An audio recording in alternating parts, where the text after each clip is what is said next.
The Mayo Experience. That Mayo Experience. That Mayo Experience. That Mayo Experience. Experience. Welcome to the Pat Mayo Experience, presented by DraftKings 2021 WGC Workday Championship at the concessions. Also, Puerto Rico Open bets towards the end. We'll be breaking down that field very, very minimally towards the end of the show. Want to remind everyone out there to smash the like button to the episode. Give me your early lean for both events. If you were going to play a double this week, which two players are you doubling together between the two events?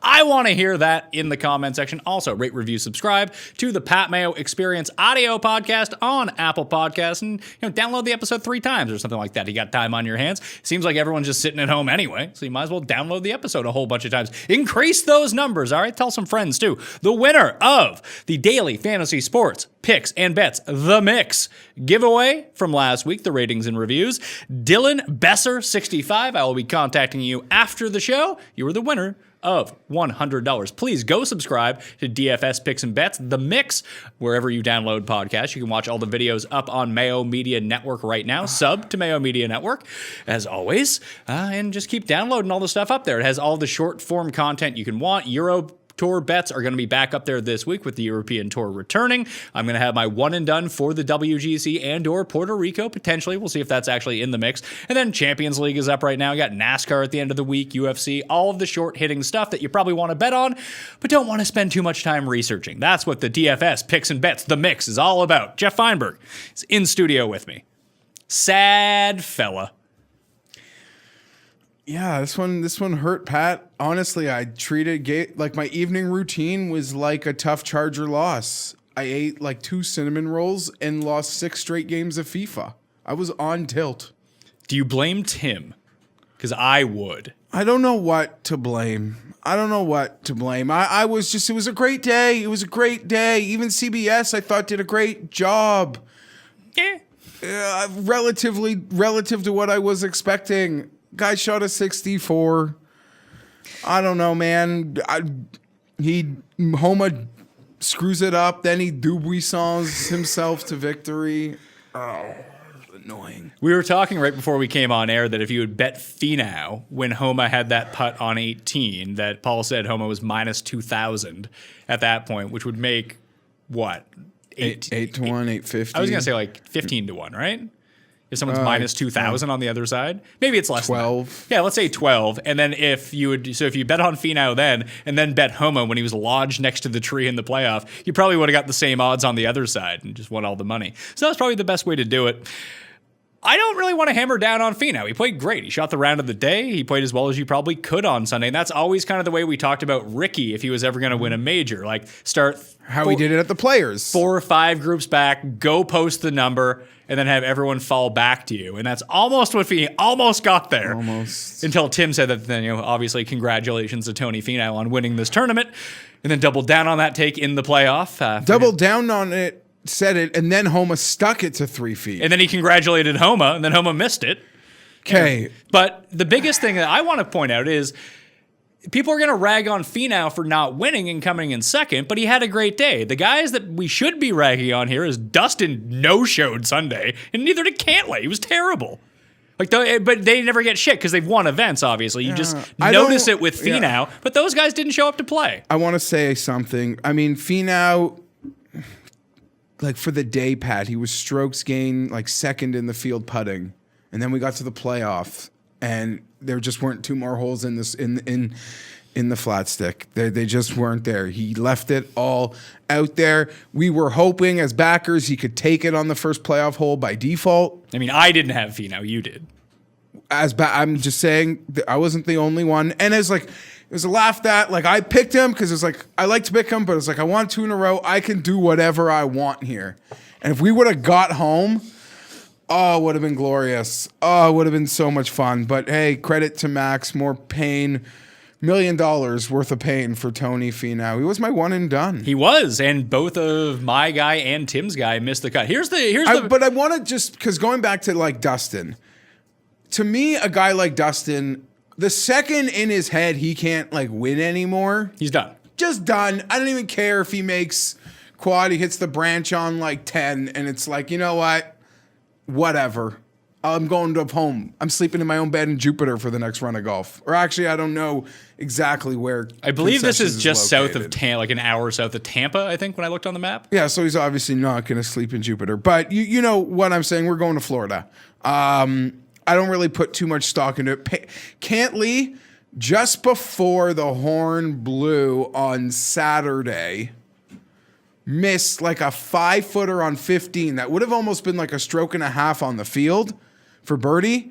And then he came out, or maybe it was on 16, and then he came out and missed a 5-footer for birdie to start Sunday, which was the 17th start, end of round 3, blah, blah, blah. And then missed a 6-footer on 18 for bogey. And that, yeah, so he was just kind of, must have gone into Sunday like spinning his wheels. I still contend that Cam Smith should have won this tournament. Not because I bet Cam Smith. I mean, that's probably why. 0 for 10 on putts from 6 feet to 25 feet on Sunday. That's crazy. Did not make a putt from outside 6 feet. He led the field in approach. I mean, maybe more. Him and Finau, I was watching the groups. The PGA tracker was working. They seemed to have very similar putts on each hole, and Finau was making a lot of like 12-footers, 14-footers occasionally. And Cam Smith, I guess, wasn't. He was not. And the biggest, like, because he was treading water, like I think he was like 4 or 5 under at the point. They get to 12. 12 is playing super tough all day. There's no birdies. Cam puts it to like 12 feet. Like, he makes birdie there. He goes to 11 under. Basically gains a shot and a half on the field with the way that hole was playing. It was like Homa almost made his putt on that hole too. Like, no one was making birdie there. So Cam had his chance to make birdie. Finau had a nice up and down on that hole, but he makes it there. Then all of a sudden he's one back. He's firmly in the mix.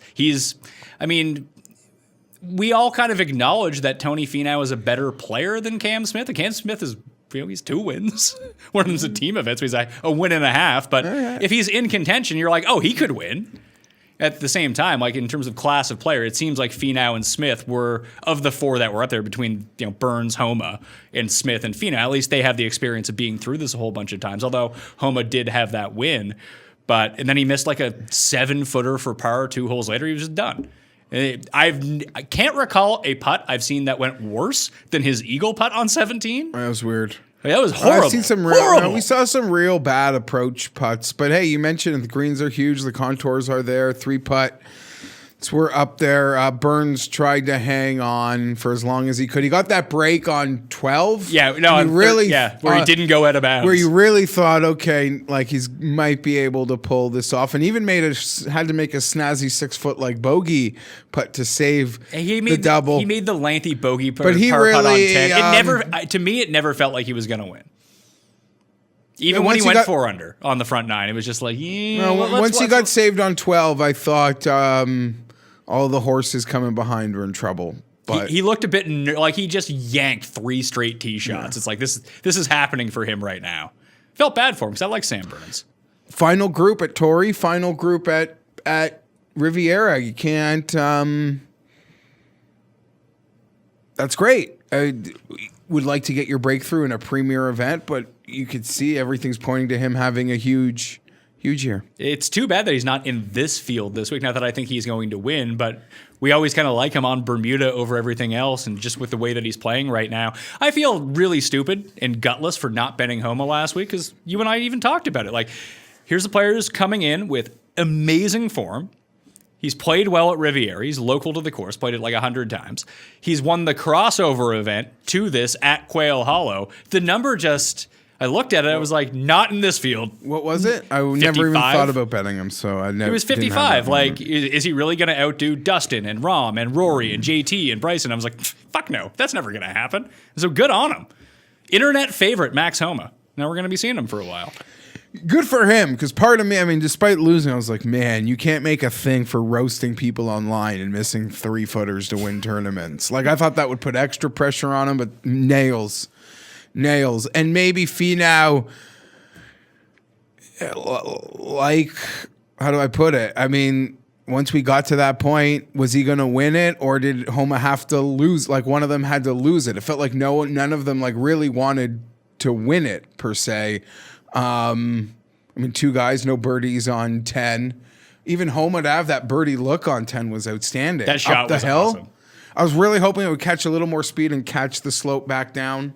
Keegan Bradley When itself he off. was in that position, I was like, where he was putting for birdie, I thought that's where his inevitable like par putt would be from.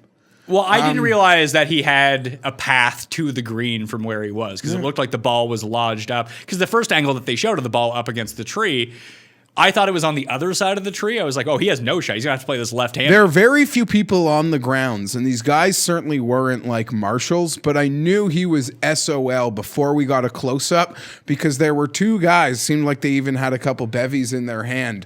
Adam Rank was on the grounds. I saw their maybe it was him. I saw their reaction to where like the ball ended up. So that's when I made the, like, that ball's against the tree, Pat. I go to like screen grab my tickets. Oh no. So I want to give So who's going to get there first in our bet though? Spieth or Finau? They're both close. You would probably still take Spieth. Especially with some of the tournaments coming up, yeah. Like you would, I'm not looking to get out of the bet. I'm saying you would probably take that bet if I offered it to today again at like EV. Well, of course, considering I took it like a year ago when Spieth was absolute trash. I would definitely take it today.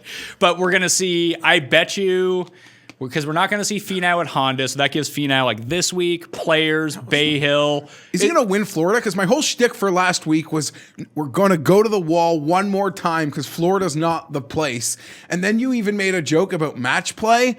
But in your head, like, you have to putt to win match play. And that's in Texas, too. You got to like Sunday's on tour. For him to get where he got on Sunday was because he was second in the field, strokes gained putting, finally matching up with everything we thought. But how do you win matches? Although he's a great one appearance Ryder Cup player. So you shouldn't put you got to putt to win, but if you shoot a 64, you're going to win your match.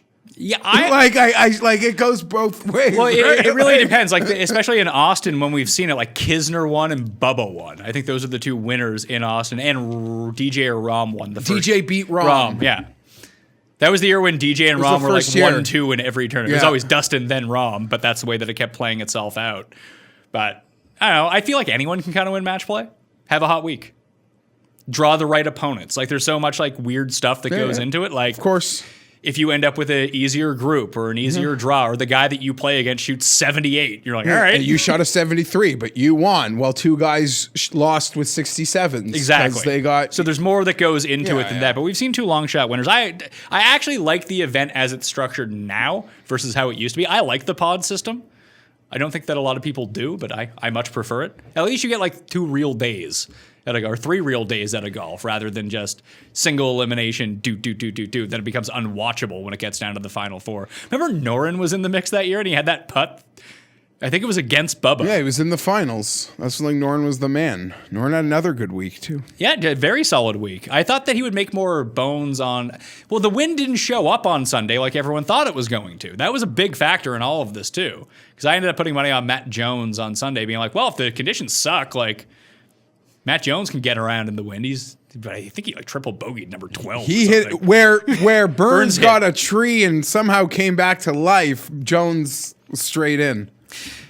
One other things. Oh yeah, the timeline of the curse for this week. Back in full. Wow, what a week for the curse. One and done pick, Cameron Champ. Withdraws before the tournament. Just like, I'm not having And this. he must feel great about that decision, seeing how things played out.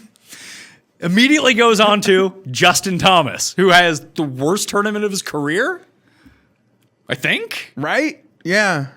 And then, as he was telling us privately, that he didn't see a scenario how Sam Burns could lose No, on Saturday. impossible to see that, to envision that scenario. Then gets on Tony Finau, congratulates him on winning the tournament. Homa sticks it in close, congratulates Max Homa, he misses the putt. Then gets back on to Finau, Finau loses, and then says there's no way the Ottawa Senators could possibly beat the Montreal Canadiens. Ottawa wins. What a week. What were the Montreal was been like a minus 280 favorite? I think Everyone versus Ottawa is at like 250. yeah, Ottawa's the worst team in hockey, I think. Yeah. I think Ottawa's plus 285. I saw people bet it at. They won in overtime. No way they could win. So very, Very good week for Tim's Menchies. He likes the attention, so here we go. We also released a Cuss Corner last week. Go back and check that out as well. It's a fun one. Anything else you want to talk about from the Genesis? We're done with the West Coast. It was a great West Coast for Max Homa. Tiger's interview? Oh, yeah, Tiger. I forgot about Tiger. How stoned was Tiger? That's the other part. You get a win Genesis. Like for Finau, it would have felt like, congratulations, Max. You're the hometown kid, but like everything goes out the window for Finau to get a trophy, shake Tiger's hand. There's like a 10-year-old boy at home that was probably bawling his goddamn eyes out. I know. You know what? I think at Finau at this point, I don't think the Tiger handshake really means anything. Just get the trophy. Just any trophy. No, but that is like, it's a premium event too. Yes. But you always said it's like not going to be like when he does what he did on Sunday. It doesn't matter if it's a Detroit or a player, like a big time event. Tiger's thing, I don't know. He looked. Do you think he plays the Masters? Is he like rope-a-doping us so we kind of lower our expectations? I'm happy we cashed out on those Open Championship. Yes, bets. Yeah, we got our money back. Because like worst case, if he does pick up if we see him on TV golfing again, we can then make the decision if we want to get back in on that bet. Yeah, absolutely. I'm not. I don't don't know if he played. I'm still gonna say yes. I think I'm gonna say yes as well. But apparently he can only putt at the moment. He's just setting me up. Yeah, maybe he has another. It's not another surgery coming up. It's something else he has coming up. Not quite sure what it was, but it was a really weird interview. Weird, and there were a lot of. He was really jokes. close to the camera. There were a lot of jokes. He was very shiny. High. He looked his high. His eyes looked like he, just hit the vape pen or something. He's in California. Why not, right? Yeah, he's getting around. He was at the Super Bowl. There are pictures of him at the Super Bowl. He's doing his thing. I don't know. I always hope for the best. I want him in the Masters betting market. Yeah, that'd be good for us. Although the last last time that we thought that he won, so yeah, but there were at least fair enough. But still, I don't know. I don't know what else other takeaways you got. Like the road to the Masters is now here. It does feel like a lot of the big names mentally weren't there last week. Well, Thomas's grandfather had just passed away, and he didn't play well at all. Like, he was a pretty big disaster in that tournament. But even someone like Bryson, for whatever reason, I thought that Bryson was still going to make the cut when it all came down to it. He ended up shooting 4 under, I think, over his final 10 holes. It looked like he figured something out when it came down to it. And people were like mocking Bryson for being on the range late. Did you see Patty Harrington was still at the course yesterday grinding it out on the range? He missed the cut. People just want to hate Bryson. The hate on him was like remarkable. This talk of like, I don't want to bet him again was so strange to me. I had to listen, you can make your jokes that like Finau doesn't win. I had the guy that came in second place. I want as much as I want off my Bryson bet. That's why you need to play the each way on Cam Smith. Get up there. Okay. I actually want to get into this because I get asked about this each way thing. You don't play it. For me, now, I understand last year I blindly, every time I bet Finau outright, I was attaching a T5 with it. That's like a Finau thing. That was like a joke, part of my odds checker vids that I was doing to supplement them. I guess I was running so pure off 2 straight wins, Pat, that part of it didn't really register with me. Now, for each ways, I do not do them. A guy would have to be over 80-1 for me to even consider it. I would rather take another swing, a swing and a half in the odds range where instead of doubling up my price on a bet, I'd rather take another swing in that like 25 to 40-1 range on an outright pick. I find it like this. If I hit an outright and I got to split up my bet to some of it on an each way, that's great. But if I hit my quota of winners that I expect to hit out of myself, and I've never not hit since we've been together, water totally finds its level. For every time I'm giving a little back because I missed like a top 5 this week on something, when I win my outrights, which I'm hitting my quota, I'm always able to do that, thankfully, and hopefully I can continue to do that. It totally works even, I find.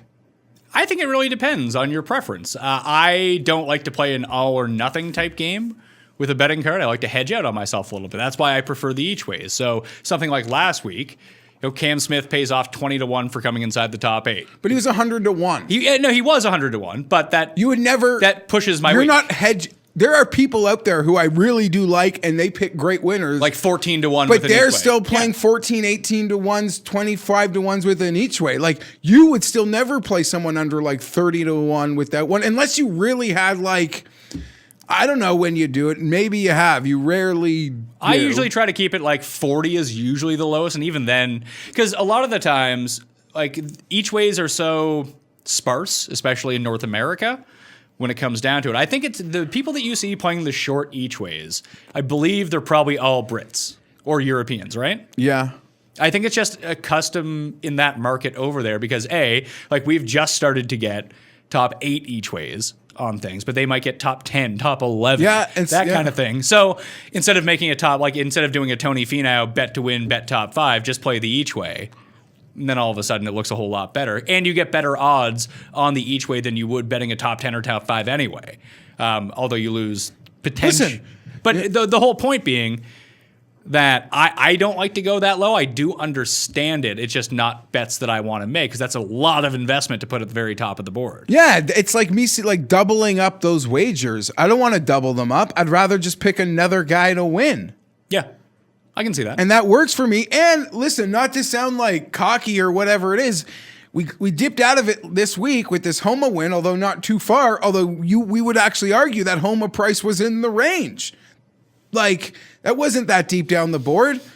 The winning range hasn't been. Well, I'm going to go cold for 3 months now after making this comment. Well, I'm going to win this week, so just tail me. Well, I'll get into that in a second because I'm so beaten down after yesterday. Despite people should be like, no, you're like in form. No, I can't shake it off. I am just going to copy, but that's never a good sign. But the winning range has been like in front of us on good events for a while. That I just like to be in there, and I don't want to double up my bets for an each way when my outright odds are usually just compacted to 20 to 50-1. Yeah, and I like playing more long shots than you do. And that's why I get into that market a lot more. The great thing about golf betting is I would say there's so many lanes you could pick and do what works for you. And I have found the lane that works for me, and I stick to it. So that's what I like to do. If you want to do each ways, do it. Now, there's the disclaimer to this whole rant I made. I guess like Tony Finau should always be each weighed.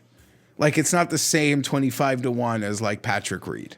No, and you've seen that reflected in some of his betting odds on sites that have each ways, that his odds are just lower to outright win because people are just protecting themselves against that each way. Even yesterday, he's like 36% in Showdown. Like, people, okay, it'll make it interesting. He probably won't win, but like, you want to own this guy. He's going to go make birdies. You probably don't want him if he's tied for the lead. You want him like 5 back. Let's go, Tony. And he got there. Anything else on Riviera? No, there's like 2 guys with odds pushed, and I could make this a short show. We could talk Puerto Rico if you want. We're going to talk some Puerto Rico. So let's talk about the WGC. We are skipping Mexico right now. No Mexico this year. We're going to the concessions in Florida. 6 weeks to the Masters, so we're sticking in Florida to Texas to Georgia will be the schedule upcoming. There's also the Puerto Rico Open this week. Like we said, we'll touch on that momentarily. So what we're seeing from the field, 72 players because Homa is now in. There's no cut. Starts on Thursday. Patrick Reed is the defending champion of this event, but that was in Mexico at Chapultepec, not this course. For the Concession Golf Club, par 72, 7,474 yards, Bermuda green grass. I took a look at a few interviews that Jack Nicklaus did. This is a Jack Nicklaus course because it's really hard to judge a course that you've never seen before, especially in a professional setup. Because the last time that we saw any sort of competition here, Bryson beat CT Pan in the finals of the 2015 NCAA Championship. I have a feeling that it's not going to be set up exactly similar to how it was at the NCAA Championship. So just listening to Jack talk about it, because there's some interviews out there with him, the par 5s were the things that really struck me. One of them is reachable in 2. One of them is not reachable in 2. You're forced to lay up. The other 2, it really seems to depend on whether you have the wind at your back or not, whether or not you're going to go for it. So if that's the case, let's say, and I don't know if this is true or not, but you're going to have to pick a lane if you're going to bet on anything. Is it going to be one of these courses where the par fives are all just wedge shots in on your third, and that's how you're going to have to make birdie? They seem to be really tough par fives. There's a par four that you have to lay up on that looks drivable because there's a moat that runs in front of the green. Irons. Short irons. Unless Bryson and Rahm and DJ are just like, fuck it, I can get there in two, then it's a different story, and then I'm wrong. But if it's not, I want the elite wedge players here, the guys who putt on Bermuda. And that leads me to one name when we get to the list. Actually, it doesn't lead me to one name. It leads me to a few names. But looking at the top of the board, DJ, his price is backed up a little bit now. He's 5.25 to 1 in order to win. Rahm is 850, Xander 11, Cantlay 14, Finau 16, Rory 16.5, Bryson 18.5, JT 18.5, Berger 22, Tyrrell Hatton for the first time this year 22.5 over in the United States. Hovland's 22.5, Webb's 22.5. Or is he 28.5? 22.5. Brooks is 30. So that's what we're looking at for here. Justin Thomas, sign me up. Yeah, I mean, I found him at 20 to 1. I bet it. We always talk about how great he is with that, like layup zone shot or that wedge into the par five shot. I think he's the best in golf. At least he blows these other elite players away. Yeah, it's like him, and DJ's really good at it too. It's amazing. What's DJ's track record in Florida? I feel like it's not great. Well, he never really plays because he won Doral. He does so much in California, and then takes a break. He usually takes a little break, and we usually see him again. I know the players schedule, like it's all rejigged, but players, match play. And match play's not in Florida. No, that's where we see him again. Like, did he one time not show up at Valspar and suck? No, I think he came inside the top 10. Might have been like a late charge. Yeah, I think he got there in the end. I think it was the year Casey beat Kokrak. It's like Bubba and Louie were up there as well. Either way, it's just, again, you're not surprised if Dustin wins. No one wants to bet Dustin at less than 6 to 1 in an elite field. Like, the only two players who are not in this field this week are Tiger and Casey. That's it. Everyone else is playing. And there's a bunch of Euros because they put into the 2020 and 2021 like Road to Dubai. Both qualifiers from those are in this field. So there's a bunch of Euros. Not that I'm betting on a bunch of Euros to win, but that middle tier of a WGC feels stronger this year with your like Hogards and I don't know, who are the other, like Lipskis and players like that all populating like the low end of the field. Like those are real guys. Victor Perez is a real guy. Sullivan? Not so much a real guy. Nice little wedge player though. Not bad. Lipski's better. Really? Yeah. And then at the bottom of the field, you have like J.C. Ritchie and Dandy Von Thunder and guys I've never heard of before. So, because you have like your Asian tour, Japanese player tour. But of all the top guys, I'm treating this like we treated it coming out of COVID. Being like, who are the best players that just have the longest odds? Buy the dip on them. I'm going to buy the dip on Justin Thomas. Looking at him, he missed the cut last week. It was the first time he had lost strokes off the tee and on an approach in the same tournament since 2017 at the Quicken Loans. He missed the cut at the British Open in his next start, and then I believe in his next start after that, he won the PGA Championship. So in his last few events, in tournaments where he's lost strokes to the field, he's finished, I think it's 4 consecutive top 6 finishes in those events. The event after losing strokes to the field in any event. So I just don't see. We like him at Nicklaus courses. We like him on Bermuda. We like him any place where there's wedges. Why not Justin Thomas here? Thank you for shooting 7 over, missing the cut. Yeah, thanks for being Anderhurst. Going to Florida. Yeah, no, this is easy. I could do another one of these guys. But I'm not supposed to trust Bryson's like wedges. It's a trickier situation, but like I said, Bryson can game this course. Like maybe he can drive number 12. Maybe he can reach all the par 5s. Like that's in the range of outcomes for Bryson. Like Bryson, Rahm, Xander, and DJ are probably the guys that, and Bubba, I suppose, can probably figure it out if they have to. Wolf potentially too. Brooks, yeah. I give Brooks a hard look. Real look. I'm not going to go there because there's some other things I want to do, but I thought about it for a little bit today. Anyway, Justin Thomas, 20-1. I could back Bryson, but I'm going to go down a bit lower on this list. Sobel pointed out this morning, too. He gave all the finishes of the players that have won WGC events over the past 5 years. And if we throw out match play, which has led to two like lower ranked winners in Bubba and Kisner over that time, just stroke play events. Only one player outside the top 20 in the world has won one of those. That was Phil in Mexico, like 5 years ago, or 2018. That was his first win since that was his get off the mat. He outdueled JT. That's right, and JT like hold out or something from the middle of the incredible fairway. From that. We talked about that last week. That was like the Sharman Hatton was in that one. I don't think that was the Sharma one. No, Sharma was the one when Reed. No, that was last year, wasn't it? EVR was in the mix last year. That was right. Yeah, that was the Sharma one. Yeah, it was. That was the one where like I think Tim got his first look at Hatton, and Hatton was just destroyed. Yeah, he was so mad. yeah. Rafa was in it too because Rafa couldn't miss a putt that week. Anyway, so I just printed off the list of the top 20 players, and all my bets are going to come from there. So there's Justin Thomas. He's number 3 in the world. We get him at 20 to 1. Rory? We spoke about it last week. I mentioned to you how like it feels so off in many respects. The approaches don't feel that Rory used to miss a 6-footer and he used to not really, it bothered you, but like, we're just going to get another one in the next 2 holes. But again, we joke now, not even a joke. It's like Rory, 110 yards, perfect drive, putting from 28 feet. And he's not hitting those either. But there's a part of like every one of us in the golf community. It's like, wait for it, wait that for it's it, like wait this for it. bubbling explosion where we're going to get to a course and he's not just going to win, Pat. He's going to like beat second place by a touchdown. My one issue with him, like if you look at his iron splits, basically you get to 150 and beyond, really good. 150 and in, not so good. Horrible.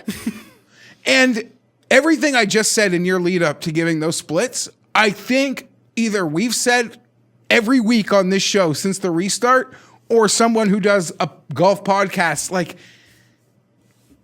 it's you can just repeat the take. Like, okay, yeah, there's Rory this, but we're waiting for him to explode. It feels like it's bubbling. There's an inevitability there. We're going to be, I know there was a COVID layoff, but we're going to be approaching a 2-year span without a win. When was his last win? Canadian Open? Oh, no, it would have been in the playoffs. The year he won Player of the Year. Did he win Eastlake that year? Or did he just win? Like, did he win the actual tournament? Because with the weird scoring, I think that he won, but I guess he gets credit for that win. I don't know. Now it's all a blur. Strange to think. I guess he won at Bay Hill 2 years ago when he outdueled Bryson on the Sunday. Well, it would have been, but his past few wins, like the Players, the Canadian Open, Eastlake, all like short Bermuda course. I guess Hamilton wasn't a Bermuda course, but it's a short course. 3 short courses the last few times he won. I think he won over in Europe too. Like he won in like the WGC China or something. It's going to click and no one's going to be betting it and it's just going to happen. It's like if Dustin wins this week, like no one's going to be betting it. It's just going to happen. You have those weeks. Yeah, but there's like Rory's what, 17, 18 to 1 now? Yeah. I think I'd rather go to the well with Bryson than Rory. This week, I agree with you. I'm not going to probably bet either. I probably should bet Bryson, but I just really like Justin Thomas. But I loved Bryson last week, and look how that turned out. But you like a lot, like based on your numbers, on what you're saying, on where you have to, how compact you should probably be looking in your betting range. Like how many guys are you actually going to be betting? I've bet 2 so far, and I have a third and fourth name I want to add to that list. And all of them are on that top 20 list? Yes. And how many of them are outside like the top 15? 1. All right. You'll teach us as we go along. But other than that, looking at this very top range, I think that we should have a quick discussion that if someone is wildly undervalued in this field, as strange as it sounds, it's probably Hatton at 22.5. Is it under? I want to bet it. But I want to bet it too, like the but it's number really wasn't big enough. But why does it need to be big enough? This is the number 5 player in the world. Who has a win rate like at 18% in the last calendar year. Yeah. But it doesn't.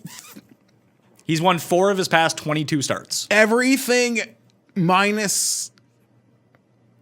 How do I put this? We have not seen everything him do you it said in this type of field, though. That's the one caveat to him. Even at Bay Hill, that was a watered down. Someone actually made a comment that, Hatton's won all those tournaments. He's never won a single tournament JT played in or something. Is that true? I don't know. I'd have to go back and but look it might at make sense, like off the top of your head. It wouldn't shock you to hear that. Where did he? He won in the Middle East earlier this year. Good field, but not like this type of field. He won Bay Hill, which was before Bay Hill, like literally a calendar year from like now. He won his like first event post injury in Europe. I feel. Like he won the Dunhill back-to-back years, I think. But that wasn't last year. No, but I'm just trying to think of all the wins that he has. He has good wins, no great wins. This would be a great win. A WGC is a great win. It's a great win. And when you go look at the resume of players who've won WGCs, they're all elite players. I think he's an elite player. I don't know what to do with him. I like it. I wish he still feels like he should be closer to 30, but it might not stop me. The question is, do I have the guts to bet Hatton over Bryson? I mean, they win it around the same rate. Don't they? But I know, it's easier to like just go to the wall with whatever. It's a process. I like Hatton a lot, and he profiles perfectly for this place. Not the best wedge player would be the one thing that I would say. And that is just my analysis of it. That might not factor into it whatsoever. At all. But I just think that tee to green, he's one of the most complete players on earth. On this list you have in front of me is the same price as Hovland? Yeah, he's the same price as Hovland on this list. I would rather bet Hatton than Hovland. Although I really do like Hovland. I mean, we can kind of joke that Cam Smith putted his way out of a win on Sunday. Morikawa's great ball striking numbers just get overwhelmed by the fact that he lost 6 strokes putting in the final round. But Hovland, I don't think that he made a bogey on Sunday because I had him in my showdown lineups. He shot 4 under, and it feels like he missed 8 putts from inside 10 feet. He finished top 5. He did. He had a great round and didn't make a putt. And this, to Buddy's saying I should be playing each ways, that would have been another guy on my card who was... What was he, 25? What was he last week? No, he was with Morikawa. He's like 34? 33, 34? I guess. The thing is... There's a lot of credit for Hovland, who's... I don't want to disparage Hatton. Like I said, he's won 4 of his past 22 starts. I'm just saying that he hasn't won an elite field like this. Hovland's 2 wins are Puerto Rico and Mayakoba. So if I'm going to ding Hatton for that, I really have to ding Hovland for his quality of win versus fields. I like Hatton a lot here. You got to say that into the mic. I like Hatton a lot here. So it sounds like you're betting Hatton. Maybe I can find a big number at some of our... No. Really? Who's betting this guy? I went looking for it. I couldn't find it. I mentioned on my show yesterday, too. I was like, give me a 30 and I'm in. Could it get shorter? Yeah, I think so. Because I'm thinking, maybe I'll let it marinate. You know what? There's no way it gets shorter. You know what? It probably doesn't get shorter because people are going to see Thomas, Bryson, and Rory at the numbers that they're at, and they're going to bet them. But that's the debate I have. It's like, I love Hatton. He profiles perfectly, but like in the end... Put it this way. I'd rather bet Hatton at 28 than Bryson at 18. But that's not what we're seeing right now. Maybe that develops later on in the week. I don't know. What do we do with Berger, who looked fucking dialed in? There's a guy who couldn't make a putt until he finally did, but he was locked in at Pebble. And now we're back in Florida. Here's the question. What are his odds at like the Honda? 12-1. I think Brooks and Berger are probably going to be your 1 and 2 at the Honda. And then Im and Fleetwood. Yeah. Maybe Hatton, Noren. I don't know who's all playing there, but that's probably a tournament where you see a lot of Euros. I feel like JT usually, I don't think he's won there. I don't believe he's committed because the new schedule just kind of fucks everything out. Yeah. Be a great place for Hatton too. I agree. That place is a lot shorter, though. It is a Nicklaus course, though. I think that you have to think about it. If you go look at the topography of some of these holes, it is hilarious to see how similar they are to other courses. Like, you can really see where Nicklaus took his inspiration from. Like, you know that par 4 at Muirfield Village, number 14? The one that Morikawa stuck it on and made the eagle putt versus Hovland and JT that week? There's a par 4 that basically looks exactly the same as this. It's one that has the moat protecting it. So I don't know if they're going to end up moving the tee boxes up to give the field a chance to go at it, like a true risk reward. But it just seems like Remember how JT played that hole all week? Like, he didn't try to drive the green once. He was just like, yeah, I'm going to put it to 80 yards and stick it 2 feet. Don't worry about it. Just feels like that's what he's going to do here. Are there fans this week? I have no idea. Florida? Probably. Probably pack crowds. Is Workday like their emergency sponsor? I guess so. What is Workday? I think they help you recruit, maybe. Oh, it's a recruiting company? I could be wrong, but didn't they do the double Muirfield event? They did. They did the first leg of the one. You know, this one kind of got moved from Mexico and maybe needed a different sponsor. Yeah, they must be on the they just put their names in. They're like, call us. Yeah. Like, what they about... probably get a good deal that way. It's not that I have no interest in Rom, Xander, Cantlay, or Finau. Just I prefer guys at other numbers. Of those guys, Bryson to me. I can't go lower. And Finau, I'll just miss it at 16-1. That's I've seen him lower and better at other places. But even at 20, it's hard. Yeah, you can bet Bryson at 20, Thomas at 20, or Finau at 20. Because part of my real part of wanting to give Finau one last real swing last week was still being in California. And I think I even said, no, once we leave California, Finau goes away for me. Probably shouldn't. I feel like he's played well with the Players in the past, hasn't he? Yeah, probably. He does well at Pete Dye courses, so interesting to see. Let's move on to this next range. Oh, he's going to be good this week. We got from 30 to 50, Brooks, Reed, Neiman, Morikawa, Scheffler, Tommy Fleetwood, Ryan Palmer. They're both 55.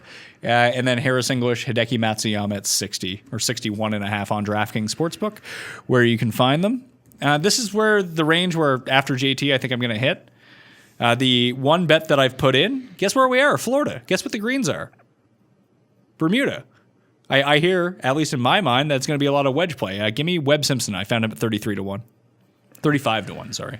You can find him at 30, 33, and 35, depending on where you look. Why not Webb Simpson? He's a quality player. He's top 10 in the world and not being treated that way. Is your phone on vibrate? I had to turn that off. But I like Webb. I bet Webb already. I can't say anything bad about it. A lot of sand at this course, too. Webb. Okay. You don't seem to like Webb. No, when I bet Webb, I'm usually tailing you on it. You've led me to victory with him before, so okay. It seems like a really good number for the number 9 player in the world. Yeah.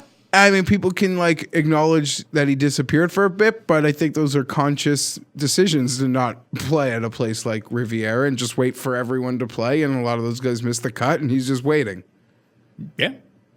I think that we're getting a discount on him because we haven't seen him in a while. And he hasn't really played all that well this year. His irons were awesome at Kapalua, putted the lights out at Sony, didn't really play well in Phoenix, but you lead up to it. I'm willing to give him the benefit of the doubt on his number. The other two guys that I had mentioned that I want to get in on, Im is one of them, and Morikawa is the other.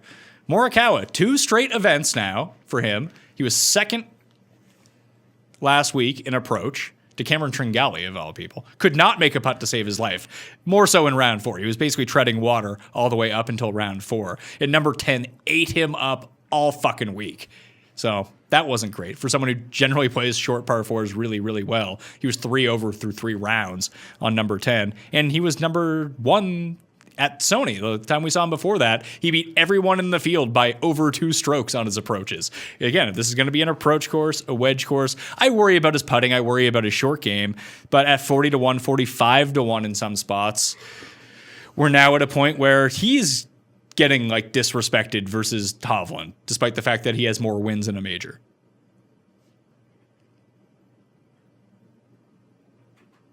A week ago would have said, sign me up for any a year-long contract of these crazy Morikawa odds if the books want to keep giving them. Mm-hmm. But 1 week later, I want to see some life from that stick. But I guess his point is his approach is so good when he has life from the stick. There's not going to be a buildup. It's just going to mean a win. It's sort of like Justin. It's sort of like Justin Thomas. Every time Justin Thomas putts well, he wins. And Morikawa, he's not a good putter, but every time that he has putt well, he's won. And you worry about the short game, but there's no cut this week too. So, like, that's why we've seen Xander and Hideki and Justin Thomas. Like, Justin Thomas, 8 of his 13 career wins have come at no-cut events, and 2 more added onto those in the FedEx Cup playoffs have come at events where there's been a limited field. So 10 of his 13 wins in his career have come because you can have a bad round. It's okay to have a bad round at one of the no-cut events as long as you're the type of guy that can also shoot 62. And what's your big Morikawa number? 45 40? was the best number I saw. But it's 40 almost everywhere, which I'm fine with. Yeah. And, I mean, he has a win at a two Nicklaus courses, I think, is because he won, was it Barbasol that he won or was it Barracuda that he won? Barracuda. Was Barracuda at, I know they switched over to the Nicklaus course. I don't know. I can't remember if that was the year Barracuda. that he won or not. But he has a win at Muirfield Village. I don't know if that's going to be like a direct corollary, but you do like to see like guys that tend to play well at Nicklaus courses. And so, why not Sung Jae? He took 2 weeks off and it's like he's dead. What happened to the guy? He bought a house and now you never see him. I thought he was going to play every event this year. He's probably going to play about 12 in a row now. He's the number 17 ranked player in the world. We're back in Florida, on Bermuda. I'd rather bet him than Morikawa. Is that weird? I don't think that's weird. Like, historically, Morikawa, not a good putter, and even worse putter on Bermuda. And these greens seem like they're going to be super fast. I'm picturing a card. So the 3 guys beyond Webb and JT, who I already bet. So Morikawa, Im, and then the other one, Say it. we're getting the odds again for no good reason of why he's down in this range. There's the 2 of them, Brooks and Reed.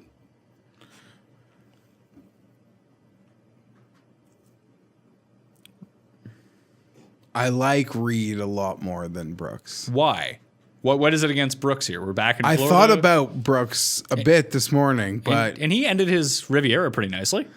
if this plays, how do I put this? There's a way this would, there's a way this course could play where I feel like my Hatton Reed potential card doesn't hold up very well.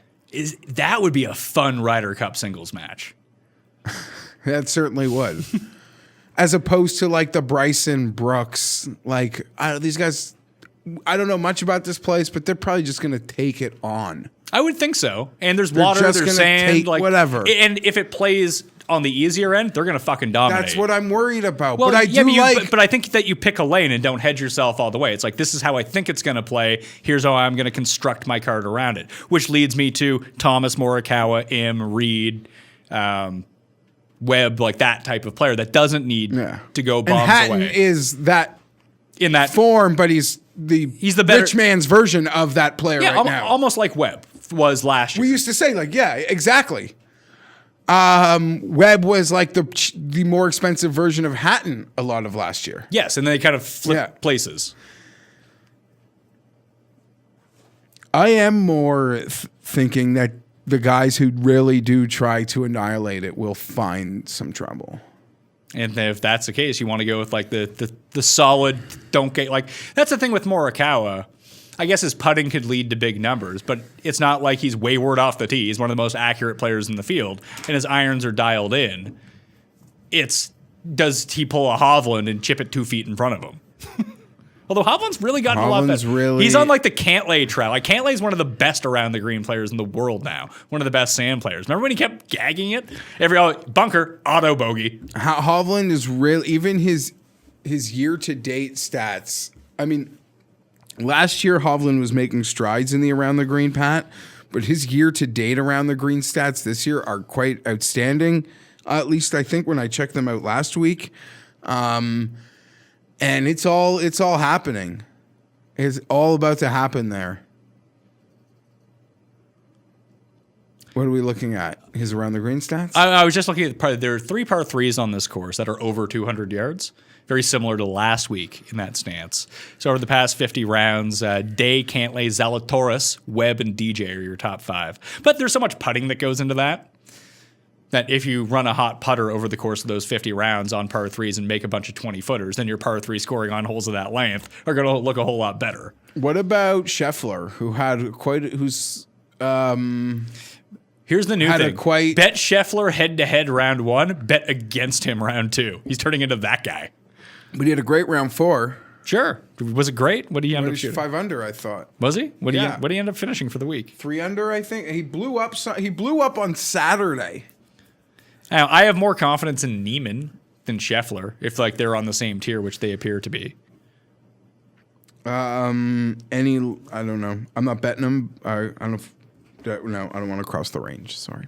Okay. Do you want to move on to the next range? So 60 and above? Because I'm not betting long shots here. The lowest odds in the field of guys inside Fitzpatrick, English, Wolf would be your 3 inside the top 20 that have the longest odds. If you're going to bet Bryson, again, you might as well just bet Wolf. But I'm not betting Bryson, so I probably won't end up betting Wolf. What about your boy Fleetwood? Buddy. 55 to 1. Let's do it. You're betting Fleetwood? Yeah. Okay. Jeez. Why? Nostalgia stake? He's European phenom? I think, okay, he's having the same problems in Europe now where he's like really in the tournaments he was in the Middle East, Pat, and then he blows up on Saturday. So at least we're being consistent. But I like these Fleetwood numbers. Sometimes he shows a little life, and these American books post him at like 30 to 1. Oh, yeah, for sure. So now, but like, he's been playing bad. Crossing 50. Why, you have the Euro stats? I don't have the Euro stats. I just have the Euro finishes. They're not good. At tournaments that like he used to win. Yeah, but they were like in it, and then he like blows up. Well, that's not good, especially when you're facing triple the quality of field.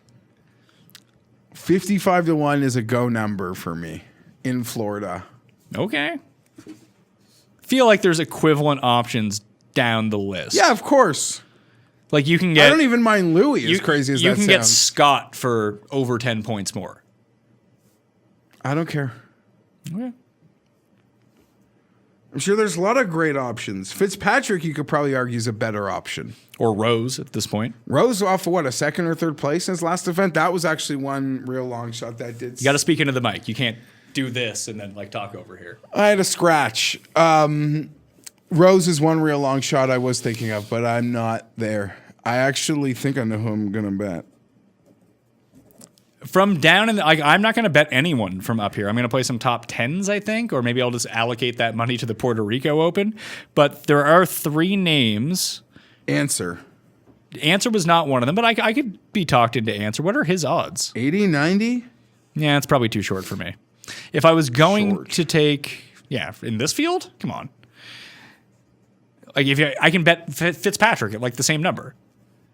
Fitzpatrick is a substantially better player. We're in Florida, so Mac Hughes going to go back to hitting 60 footers. Not only are we in Florida. Is this where you're Yeah, this is where I was going. Not only are we in Florida, we're at a Jack Nicklaus course. I didn't think there's any way you would bet him, but okay. But the thing is, I'm not going to bet any of these guys outright. Like if I'm going to play a top 10 or a top 20 or a top 5, I think it'll be Leishman, Woodland, Hughes. Did you see how well Woodland struck it last week? No, he lost 8, but I love hearing he this. lost 8 strokes putting in 2 rounds. I can't wait. I'm going to put him on my prop. My prop card was actually pretty strong. I had Burns and Cam Smith on my saves the outrights that were all losers despite the second place. There's who is going to be. I like that segment. Save the outrights. That's literally what they're there for. I like it. I like that. The win your money back for the week. This is how I'm trying to. This is how I break even for the week. That's literally what I try to do. I don't even get greedy with them. No, neither do I. I try to make it that I win my money back for the week and sometimes on those bets. It's really fun. The sweat of having like a guy in 18th place to keep the top 20 or 22nd place trying to get it, like sometimes that does it for me. Do you know how excited I got when JB started the 4th round? He started in like 33rd. I was like, I have a pretty decent top 20 here on JB Holmes at pretty long odds. And he started birdie eagle on the back 9. I was like, oh, here we go, because the front 9 is going to be playing super easy. So just like finish the back 9 at like -2. Go and shoot -2 on the front, you're going to get your top 20. I think he was like 7 over after that point. Bad news for old JB. Okay. Who is going to be the guy, the kid that kind of shows up and like finishes 4th place, 3rd place? Lipsky? I don't think he's young, but that's who his odds cut off where you print me here, buddy. Yeah, I can look him up. Yeah, he's not on DraftKings Sportsbook. I only have like the top 55, I think, in terms of odds. Let's see here. Where is old Lipsky? 200 on. Yeah. You say 400? Oh, yeah. 400 on DraftKings Sportsbook. There we go. Man, what happened to EVR? 300 to 1? That's a rough scene. Yeah, these DraftKings Sportsbook odds are way better than anything else I'm seeing on these longer guys. But again, I don't want to bet them to win. I'd probably bet them top 10. And you probably get pretty quality top 10 odds on a guy that's 400 to 1 in order to win. I just like him. His wedges are really good. And I think he spiked in the event that Hatton won. I think he was top 5 over in the Middle East. But if you just want to get like fun with it, I think if you could look at like Bobby Mack and Hogard for just like young. Like if everyone saw all enamored with Zalatoris and Scheffler as sort of like the second tier young players that are awesome over on the PGA Tour, I think you look at Hogard and Robert McIntyre as the two guys from the European Tour that are those guys but have 5 times the odds. Yes. Or Valimaki. He is like a Finnish brick house. Like, I don't know what that. Yeah. That guy is a house. He hits it a ton, Pat. And why bet Tony Finau at 16 to 1 when you could bet European Tony Finau at 250 to 1, Thomas Detry? Is he who you're qualifying? Like I used to say that EVR was European Luke List. He'd be the master of tee to green, couldn't make a putt, and would come like 5th. Oh, the guy has as many top 5s without victory. He's like European Xander. Like, all these top 5s, no victories. I think Baroff and those guys, Axis, Sky would confirm for me. Sky with the outright burns. There was a few outright burns. He's smart, though. That's a bet. He had it, like, placed everywhere. But again, when you're playing that long shot in that field, you go placings. Seabez looked pretty good in Florida last year. And I remember he did really well at Bay Hill because, again, he's sort of like irons, chipping, putting, not really that great of a driver of the ball. Sneaky player. That he seems to be sort of the type. Like, if Kuchar was in any sort of form, I would kind of like him here. So what about Kisner? Because he's like 125. Yeah. I'm just saying, you mentioned liking Kuchar. Yeah, but Kuchar's so much better than Kisner. Like, peak Kuchar versus peak Kisner. Agreed. Putter's been running real hot for Kevin Kisner. We haven't seen him since Sony either, which is really weird. He just took off all of the West Coast. Some guys don't. Yeah, they're just out on that. I can see it for him because like Pebble would be really the only place. But Kisner, right? I think when we last saw him, he made that viral comment. Someone's like, oh, there's courses like you can't win at. Why do you still show up? He's like, of course. They're like, follow up. Why do you still like play? He's like, because they pay us a lot of money to come in 20th place. I actually got to do a back and forth with Siege on this on the Twitter box yesterday. Very nice. I try to be nice to Siege. I feel like people pick on him too much. He's a nice guy. In real life, I really enjoyed him. We played a lot of blackjack one night in Vegas last year. Decent fella. But he said like it would be great if you could convince some of the guys that missed the cut to stick around and do commentary for the weekend, which I agree with, but none of them would do it. It would be against their financial interest to stick around. Because it's not like in football, let's say, or in any other sport where you're out of it. And like I remember Jalen Rose for years, if his team was eliminated from the playoffs, would do like sideline stuff. And really get himself into broadcasting. But in that field, there's a lot of broadcasting jobs. And you're retired by 35. In golf, there are very few broadcasting jobs, and you can play till you're 50. And it's not like they're being like, oh, hey, Justin Thomas, let's say because he missed the cut, and he'd be a good get to have. Because he was fun when they mic'd him up at the thing last year. So you get Justin Thomas. That would be awesome if you get him on the course or in the booth talking about, oh, I missed all my putts right here. That would be amazing. But Justin Thomas can also fly to Florida, practice for this event where he could win $2 million to win instead of making like $5K to stick around for 2 days in LA. Here's the other part of it, Pat. And I'll make a point that's more to a normal non-COVID world. The world these guys live. Making a cut isn't fun. They don't like working for free. They don't like paying their caddies rates, travel rates, and room and board to make no money.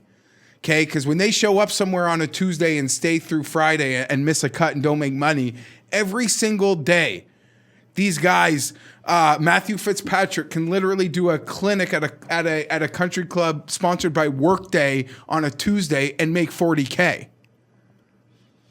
Like these guys, the life they live, the sponsorship money that's there for them to do all sorts of these ventures is through the roof.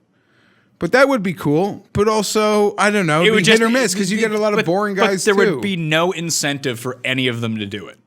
Like the TV couldn't pay enough money in order to do it. Because it wouldn't be worth it for the TV at some point. And it's even something like Phil, because it's been kind of, because you keep talking about like Phillip Rivers would be great in the Monday Night Football booth. They're looking for him to go do that job. Well, that can be his job now. Like he doesn't play football anymore. These guys are all like even. Oh yeah. It's going to be hard to get Phil to take the Faldo spot on CBS if Phil can just go out and dummy Champions Tour tournaments for $400K a pop. Well, it was floated also last week. I don't know whether we spoke about it because it was floated in the media or it literally came out the next day, Pat. That there is mutual interest. A lot of the media blogs, Sports Business Journal, that sort of stuff was reporting. There's one problem. They are eons apart on pay. Yeah, like what would you have to pay Phil in order to do this? Because just think about, even if he's playing the championship tour, purse-wise, he probably makes more. Plus, every single endorsement that he still gets for being Phil Mickelson and playing in these events, then they're probably offering him like, I don't know, 1/5 of what he's going to make anyway? Like that's just, why would he do it? Unless he really enjoyed it. Yeah, unless he really just wants to be in our living rooms forever. I mean, if Phil wants to get an affiliate code at fantasynational.com, so like fantasynational.com/lefty, and he can make his like affiliate money that way, I suggest you go to fantasynational.com/mayo, so Pat can make some money off it, and then you get the best tools and stats in the business. But unless like there's some sort of integration with that, so why not a WGC? Why imagine not pay me, you, and Phil on the all gambling broadcast. Let fucking DraftKings pay him. They got the money. Okay, so how about this then? How about a WGC rate by NBC? You're not in these. You can't qualify for them. The 4 WGCs, you do the weekends with us. But he's going to play the Champions Tour this week. He's never lost on the Champions Tour. Like, what's the rate then? Are they gonna? So then you're right. Are they really gonna pay him $400K to? So I'm just trying to think, tournament? maybe like a mini schedule where he literally does like 5 premium events a year. Because there's no way they could pay him to do every week. But I guess there's no value in paying him to do 5 of them. I don't know. It'd be great. Hopefully they can get a sassy guy who. I think you need to have a Brit. I like having Faldo in the booth. So who's like, what is Monty too old now? Like, do we have to go like the next generation down? Like Westwood's pretty affable. Westwood is pretty affable. I don't Poulter would be see awesome. him wanting out. And Poulter would be a could good do it. villain in the booth. And he's someone that maybe he plays the Champions Tour. Like he's not there yet, but maybe he plays the Champions Tour. Maybe he doesn't. Maybe he is someone, unlike Phil, who doesn't have the endorsement money coming back in. And it seems like Poulter would love doing it. Graham McDowell would be really good too. That's a great one. And I've seen him do it because he's been like event hosts on the European Tour before. That would be a great Who are suggestion. the older American players that aren't named Phil that would be good at this, do you think? Furyk seems dry. Yeah, Furyk just seems boring. Davis loves embarrassing. Yeah, he's not good. Good one. Leonard's not bad. Yeah, but he does it already. Yeah, and he's I'm like, just okay. saying, I don't know. I like the caddy integration. I like the what Moore or who was it? It's like Kuchar's old caddy and Mahan's old caddy. John Wood has been good on the Golf Channel. Is they didn't get Kuchar's caddy from Mexico? Yeah, I don't. Like if Tiger can't play, just give him $20 million a year to do it. Is that even worth it for him? For him, yeah, because I think that he wants to stay involved in golf, and if he physically cannot play, that's a way to leave your mark on it. Like think about how good Jack is at this stuff. Now you always bring it up. Maybe we'll get some more of that this week too, because it's a Nicholas course. They can like just. Oh, they're great. Like just him Anytime. talking about Him like, yeah, I at want to Memorial. change it here because, and then you get to watch all the shots. Like, it's fucking awesome. And like doing the stuff at Memorial, it's amazing. It is truly And he's great what? And how TV. old is Jack? Like 83? I hope I'm that with it when I'm 83. I'm trying to think who were on those. Who is there? Like Hal Sutton. We're missing a whole generation. But I of feel like those players. guys are like Faldo took that job. Like it's only one job, really. I guess Johnny Miller's job. He had it for so long, and I don't think that Leonard is the answer there. Do they not have Tirico doing the main? It's still Dan Hicks on NBC, right? Yeah. Get Tirico in there. Tirico's really good at it. I guess he's doing Sunday Night Football. He can't do that. Why not Romo? I wouldn't hate it. I wouldn't hate it, but people would hate it. I don't think that they would. Like I know he's not the barometer, but I think like Tim would despise it. But it's not like he gets these invites to play on tour, but like he's a good middleman. Great.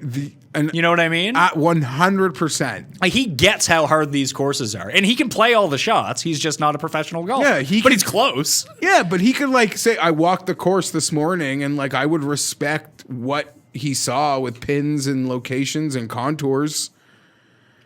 I don't know. I feel like we're truly forgetting someone, but doesn't that also go to the point, Pat, where it does feel like there's just been a major void in like U.S. team captaincies? Yeah, but I don't even think you need. I don't think. No, you I'm just have saying to like have that we're sort of missing guy. somebody. You know who I think would be good? I actually have never seen him on the. I saw him do the Oh, Canadian. they don't need to be a superstar major champion to be great in the booth. That's what I'm saying. But like Dillette can't really play, right? He should. Dillette should definitely be in that system to become a broadcaster because I listen to. He is good. I listen to the radio. I like listening to the radio broadcast. Someone made a Poison reference on the broadcast when I was listening to it and really confused the two main commentators. Someone said that Cam Smith looked like a roadie for Poison. And then the commentator's like, I don't know who that is. But it was the other Canadian guy, Mark Zucchino. Mark Zucchino.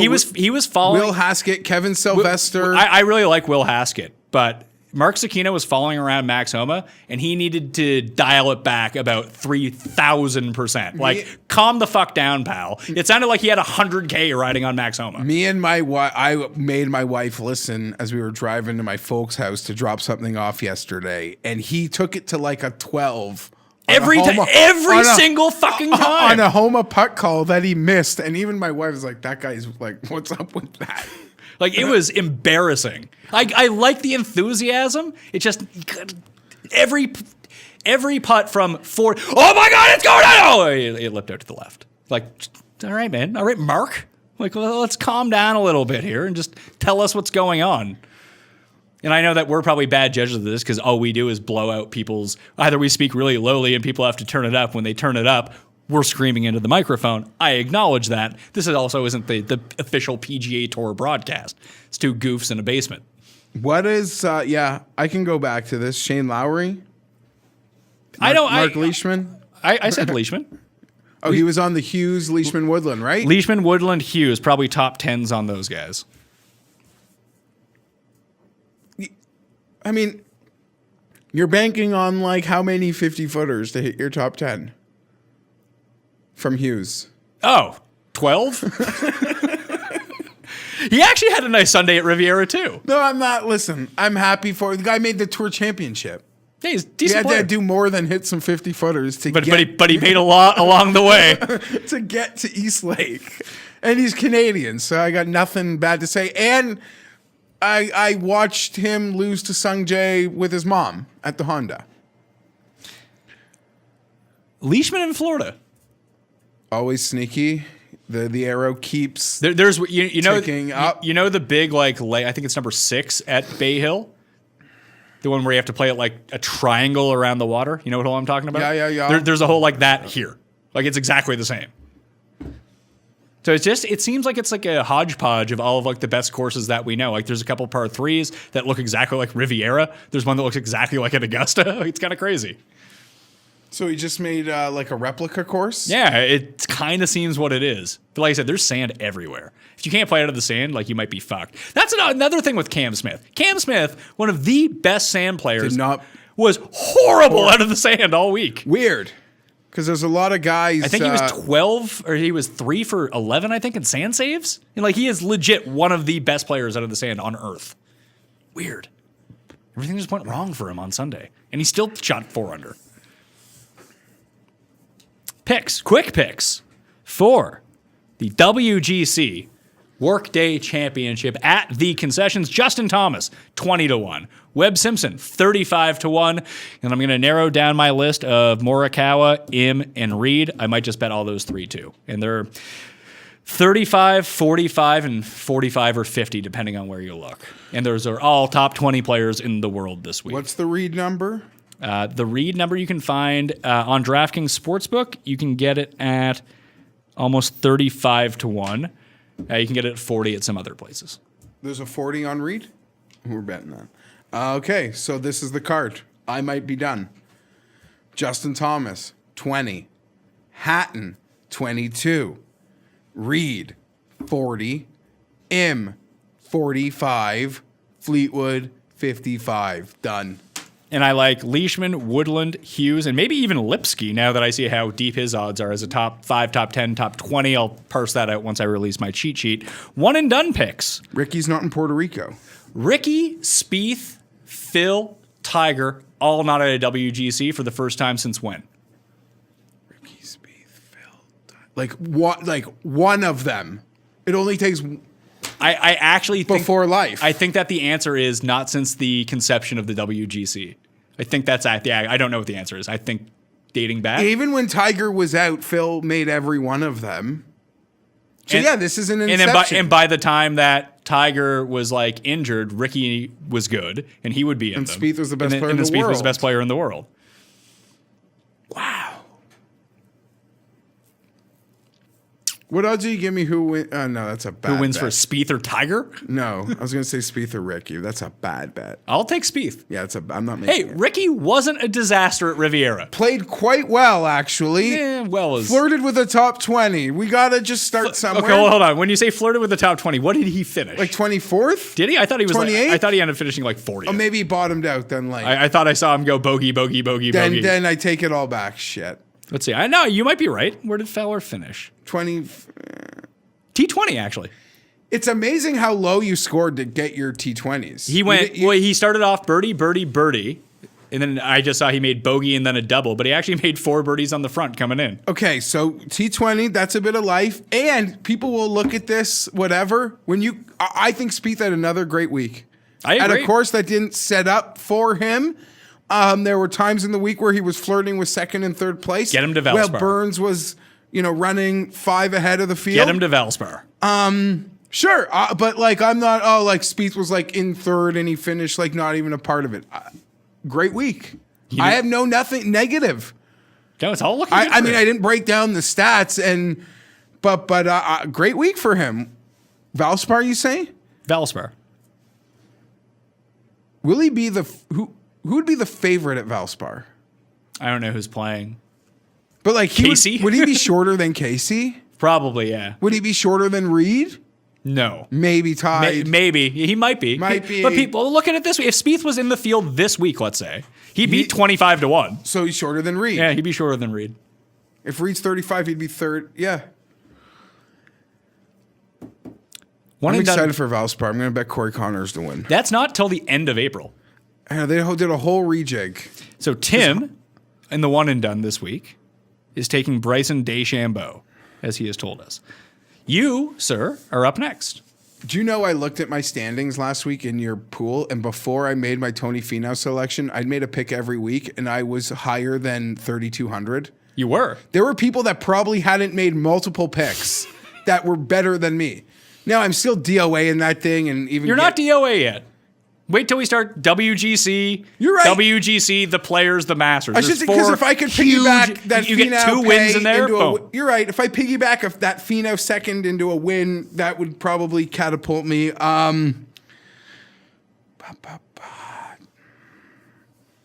See, I could get super cocky, or I could wait a little bit. He plays a lot of places. I'm going to say Justin Thomas. Well, that was going to be my pick, so now I have to pivot. Off the Tim curse. Let's go. I will go with, in our pool, I'll take, can't remember if I used Webb already or not. Hatton might play Valspar, by the way. They might all be back in Europe by that time, too, though. It's hard to say. I don't think they go back. They don't? After the Masters? Oh, after the Masters. It's after the Masters. It's after Heritage. It's at the end of April. Wow. I know you said something, but I clearly wasn't listening. Have I used Shoffley? Now I can't fucking remember who I've used. Great. That's a pretty big dip if you're thinking about JT and then dropping to Shoffley. What do you mean? Well, I'm trying to think about as a one and done who I'm going to use. Go with Webb. No, I'd rather save Webb for Heritage or something like that. You know what I mean? The players. Because I don't know exactly how this is going to play out. I'll use Berger in the one and done. Get him back in Florida. I don't have that thing with you where if I pick someone as a one and done pick that I'm like triggered if they win and I don't have money on them. I don't know. I'm actually less about that now when I realize like how irrelevant. It's a game. It's a completely different game. And how irrelevant, like I'm not doing well in the one and done. It really is kind of no bearing on my outrights, and I shouldn't mix them together because despite being pretty decent at picking outrights, I am the worst at one and done.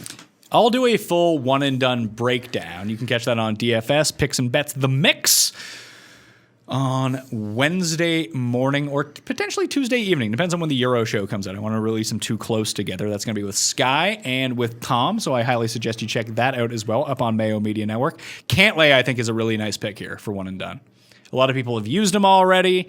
He's coming off a week where he disappointed on Sunday. I don't think many people use him, and looking at the odds, he is the fourth favorite in this field.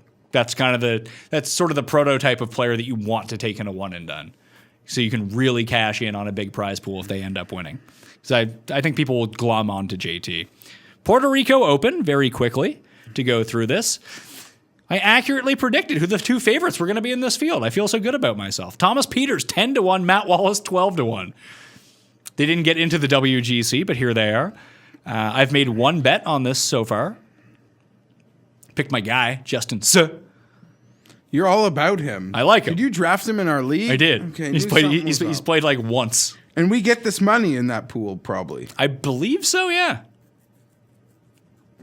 Okay, I think Tom Lewis at 28-1 is pretty good value. Because he had a few good rounds at Pebble Beach? Because he's played pretty good golf. Are you certain about that? Yes. Okay. I'll take your word for it. I don't want to like bet on it. 14th miscut, 42nd miscut. He was all right. Like before that. Miscut, 51st miscut, second at St. Jude. I think you're just remembering. No, there's European events. There might be. His run before. There's European events. Are you sure? I hope so. I think so. Well, let's dig into this. Tom Lewis. He had a nice run before that St. Jude. In Europe, like I don't feel like he's been playing in Europe, has he? Yeah, he played over in Abu Dhabi, miscut. DB World Championship, T23. And that was it for him in Europe. He didn't play in the winter time. He played in the U.S. All right, so what are you thinking? Sam Ryder? No, I said Justin Su. Guy's great. Or Jaeger? Where is this tournament? Puerto Rico? The Puerto Rico Open, yes. Teeter for the bounce back? Was he second last year? Yeah. I can effort this. Tournament history. Hovland won last year on that chip-in the playoff, right? I mean, Griot, he's 20-1. I want to bet Griot. Ryder was third a year ago.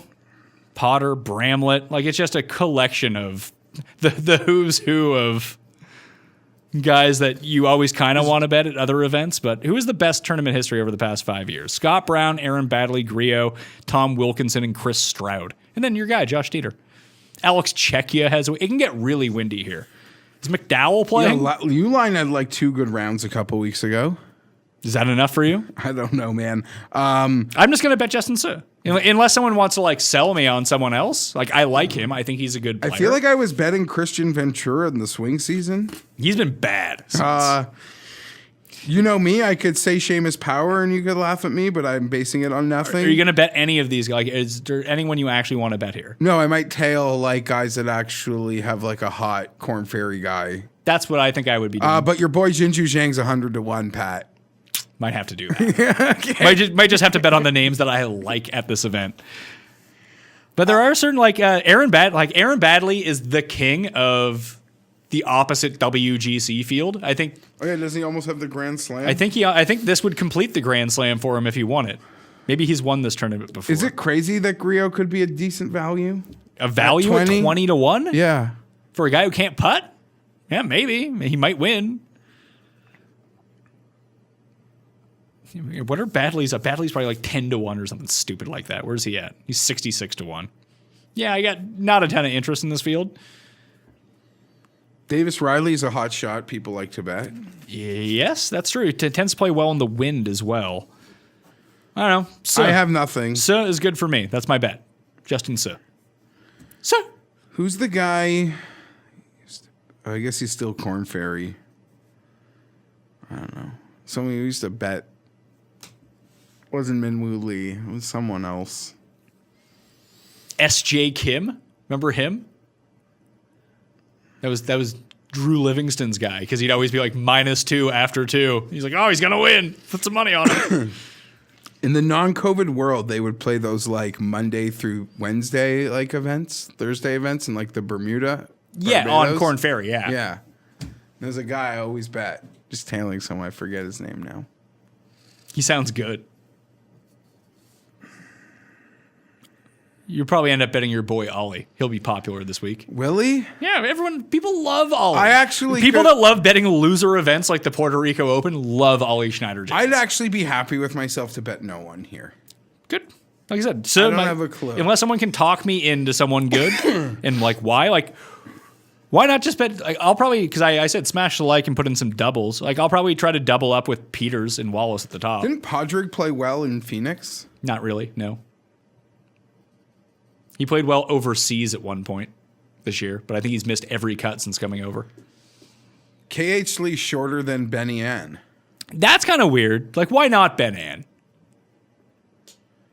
Would you rather bet Grillo at 8 points shorter, or you think their odds are pretty equal? I think that Ann's a better player.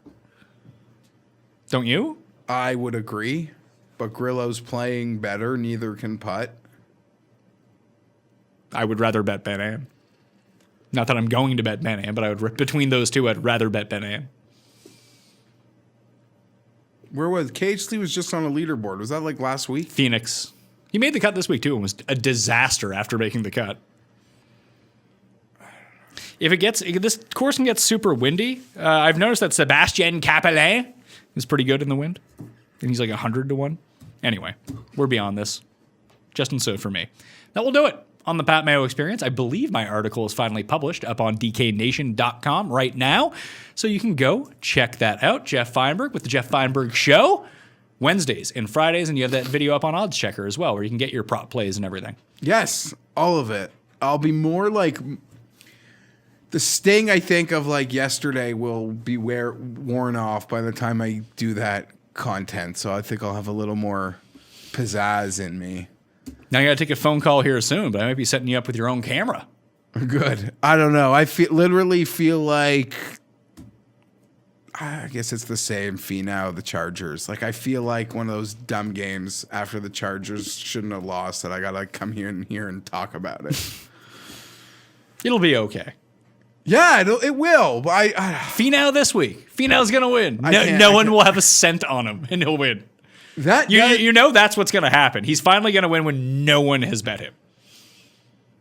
At 16 to 1, I guess there's better numbers. But yeah, sure, why not? Just win. Just win. When he wins, he's going to beat a 60 to 1 bet I have too, probably. Oh, yeah, for sure. You'll be on the other guy yeah. Somehow.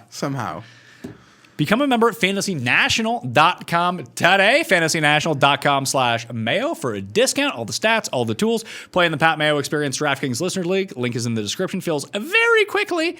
By the way, it seems like it's like half full already. So by Monday evening, it's probably going to be full. But keep checking back to make sure that you've figured all of that out. Bets will come out later in the week at DraftKings on Tuesday with DJ, Jazzy, Jeff, Ulrich. So tune into that, plus the live chat on Wednesday as well. Thank you all for watching. I'll see you next time. Mayo Experience! Experience!